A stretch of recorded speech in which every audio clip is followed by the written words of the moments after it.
اعوذ باللہ من الشیطان الرجیم، بسم اللہ الرحمن الرحیم۔ درس قرآن میں آج کا ہمارا سبق سورۃ النساء آیت نمبر 71 ہے۔ یا ایھا الذین آمنوا خذوا حذرکم فانفروا ثبات او انفروا جمیعا۔ سامعین ذی وقار، اس آیت مبارکہ کا شان نزول کچھ اس طرح سے ہے کہ نبوت کا مدنی دور ہے، اسلام اور کفر کی 1.5 دہائی پر محیط کشمکش، اور یہ کشمکش پھر اپنے عروج پر، اور پھر معرکہ بدر جس میں مسلمانوں کی تعداد کم ہونے کے باوجود اللہ کی مدد و نصرت سے مثالی فتح حاصل ہوئی، اور پھر اگلے ہی سال غزوہ احد کا واقعہ پیش آ گیا۔ اگرچہ اس میں کسی کی فتح یا کامیابی واضح طور پہ تو نہ ہوئی، لیکن پھر بھی اس میں کفار کا جو پلڑا ہے وہ بھاری رہا۔ اس سے اہل مکہ کے جو کفار تھے اور یہود و نصارہ تھے یا جو منافقین تھے، پھر ان کے تھوڑے سے حوصلے بلند ہو گئے، اور وہ مسلمانوں کو سرے سے ختم کرنے کے خواب دیکھنے لگے۔ تو اہل مکہ اور یہود نے پھر مل کر سازشوں کا نیا جال بننا شروع کر دیا۔ تو منافقین نے بھی ان کا پورا ساتھ دیا۔ تو بہت سارے مسلمانوں غداریاں شروع ہو گئیں، اور مسلمانوں کو دھوکے سے بلا کر پھر شہید کیا گیا۔ تو یہاں اللہ رب العزت فرما رہے ہیں کہ یا ایھا الذین آمنوا، اے وہ لوگو جو ایمان لائے ہو، خذوا حذرکم، پکڑو سنبھالو اپنا تحفظ، اپنے ہتھیار، یعنی اب تم بزدلی نہ دکھاؤ بلکہ تم جہاد کے لیے تیار ہو جاؤ۔ فانفروا ثبات او انفروا جمیعا، خواہ مصلحتاً چھوٹے چھوٹے ٹکڑوں میں نکلو، یا جس طرح معرکہ بڑا ہے اس میں، یعنی جو طریقہ جو بھی مناسب ہے۔ اللہ رب العزت نے فرمایا کہ اب تم بیٹھو نہیں، بلکہ اب تمہارا مقابلہ یعنی جہاد کا وقت آ گیا۔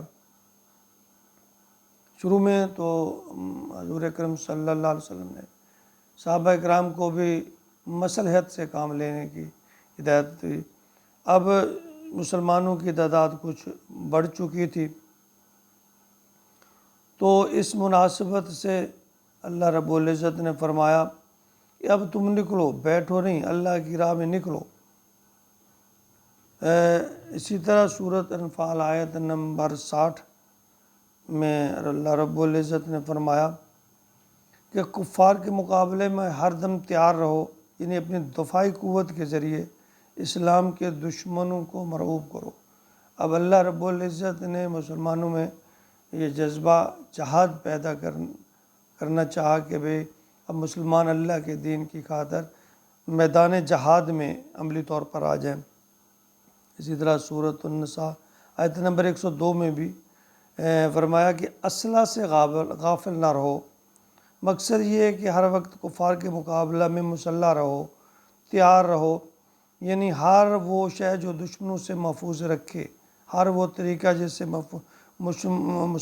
دشمنوں سے محفوظ رہا جا سکے، اس کی تیاری کرو، اپنے بچاؤ کے اسباب تیار کرو۔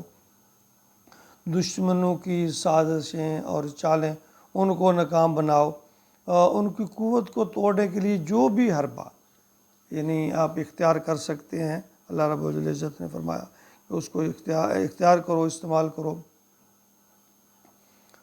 دیکھیے مسلمانوں کو تو دونوں طرح سے ہی انعام ہے۔ اگر وہ غازی بن کے لوٹتا ہے مال غنیمت کے ساتھ تب بھی سرخروئی ہے، اور اگر وہ شہید بن کر لوٹتا ہے تو تب بھی اللہ کے ہاں اس کے درجات ہیں۔ صحیح بخاری حدیث نمبر 3123 میں نبی اکرم صلی اللہ علیہ وآلہ وسلم کا فرمان ہے کہ اللہ کی راہ میں مجاہد کا ضامن خود اللہ عز و جل ہے، یعنی خود اللہ اس کی حفاظت فرماتا ہے، یا تو اسے فوت کر کے جنت دے گا، یعنی جنت میں پہنچا دے گا، یا جس جگہ سے وہ چلا تھا وہیں اجر و غنیمت یعنی مال غنیمت جو ہے اس کے ساتھ صحیح سالم واپس کر دے گا۔ تو دونوں طرح سے مومن کی تو بھلائی اور بھلائی، کامیابی ہی کامیابی ہے۔ اللہ نے فرمایا آپ کفار کے مقابلے میں بزدلی نہ دکھاؤ، بلکہ جرأت کے ساتھ کفار کا مقابلہ کرو۔ فی زمانہ بھی ہمارے لیے جس طرح کفار اور طاغوتی قوتیں دنیا بھر میں پھیل چکی ہیں، مسلمان ممالک کو چاہیے کہ متحد ہو کر ان کا مقابلہ کریں، بزدلی نہ دکھائیں۔ مسلمانوں کے پاس ہر طرح کے وسائل ہیں، تیل کے وسائل ہیں، سونے کے، معدنیات کے، اور یہ کہ اسلحہ کے لحاظ سے پاکستان ایک اسلامی ایک ایٹمی طاقت ہے۔ تو اب صرف کمی جو ہے وہ بزدلی کی ہے، وہ بزدلی ایک ہے، وہی اس نے سب کا بیڑا غرق کیا ہوا ہے۔ اگر تمام دنیا کے مسلمان متحد ہو جائیں تو کفار ان کے مقابلے میں کچھ بھی نہیں ہے، کیونکہ انہیں تو اللہ کی مدد و نصرت حاصل ہے اور اللہ پر توکل ہے۔ اللہ تعالیٰ مسلمانوں میں اتحاد اور اتفاق پیدا کر دے اور غیر مسلموں کے ساتھ ڈٹ کر مقابلہ کرنے کی توفیق عطا فرما دے۔ آمین یا رب العالمین۔